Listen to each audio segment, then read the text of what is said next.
just explain briefly is what we call a form poem, and the form it is, the shape it is called a glossa, and it's a way of honoring other poets. So the way it works is you take 4 lines from some other poet, and then you write 4 stanzas, and the last line of each stanza is the next consecutive line of your given lines. And there's also a rhyme scheme. So I took my 4 lines from one of the most beautiful books I've ever read about trees. It's written by a man called John Terpstra in Hamilton. His book is called Naked Trees. When I read it, I immediately emailed him to thank him. I'd never read anything so beautiful, and I said, "Do you by any chance work with wood?" John is a cabinet maker. No surprise. So these are John's 4 lines. Naked trees extend their complicated praise.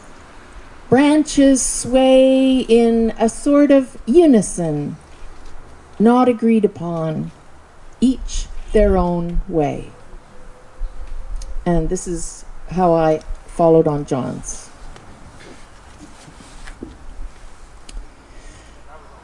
May I be forgiven. May I forgive myself this endless search for someone, something to explain. Give me the reason we're here, and what lies after, and if there's a plan, or even better, planner, if I could only know for sure, just once. A deal? I'll stay right here. You whisper in my ear the answer, while all around me, animals carry on regardless. Plants and insects don't bother counting days, and naked trees extend their complicated praise. Why them? How can they praise and not await reward? Who do they praise? What? How can they stand there, splendid, and not ask why or if there is a goal, at least a prize, for the very best? Do they dream of after death, or fear old age, or insects, or men with saws? Can it matter that underneath the soil they're all in touch?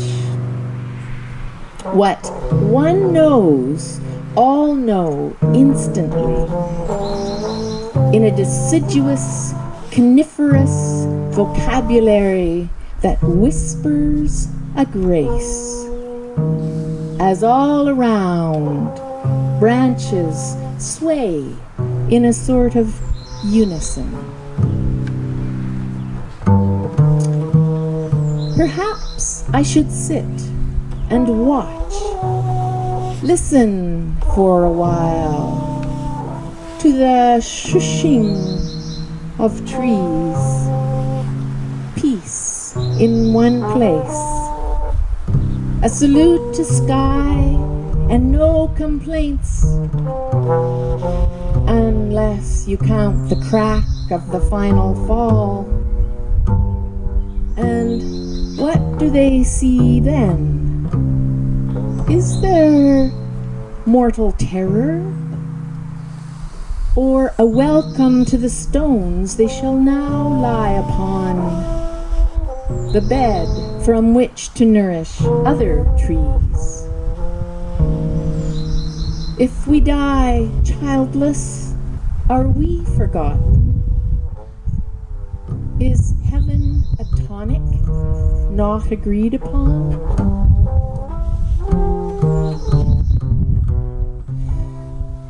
Some say there's nothing to be frightened of. There's God, or gods, or goddesses, or not, to take me home or not.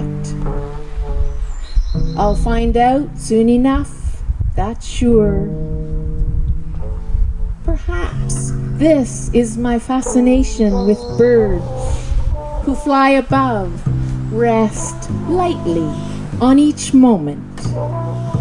Small prayers to the beginning and end of day. And after all, how can it matter that I get the story right or wrong? When it comes to living, life and death, each being sings a sort of roundelay, each their own way.